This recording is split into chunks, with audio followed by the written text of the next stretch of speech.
The U.S. and South Korean military report the Democratic People's Republic of Korea test-fired another ballistic missile on Thursday.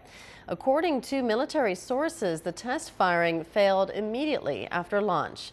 South Korea has strongly condemned the latest launch, calling it a violation of UN Security Council resolutions.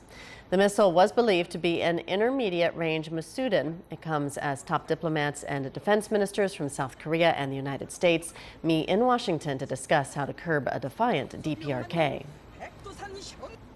The joint meetings come at a time of increased concern both in Washington and in Seoul over Pyongyang's nuclear and missile development which U.S. Secretary of State John Kerry said on Wednesday has led to a, quote, pivotal moment on the Korean peninsula. Kerry announced the U.S. would move quickly to deploy an anti-missile defense system known as THAAD to South Korea, quote, as soon as possible. Nearby China has expressed its opposition to the deployment and has urged for a diplomatic solution.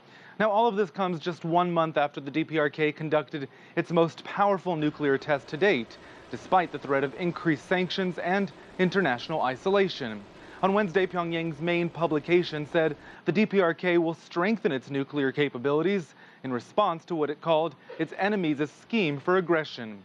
In Washington, the American Defense Secretary said the U.S. commitment to defending South Korea was unwavering and included, quote, extended deterrence, guaranteed by the full spectrum of U.S. defense capabilities.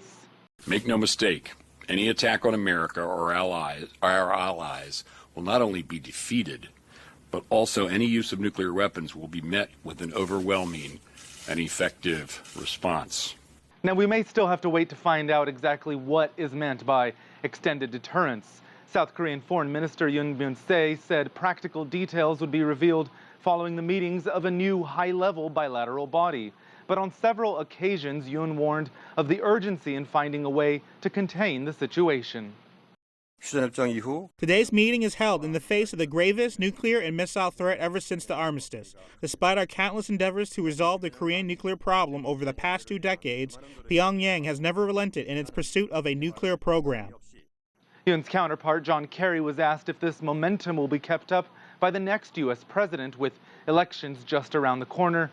His response, absolutely. Roe Ruttenberg, CCTV in Washington.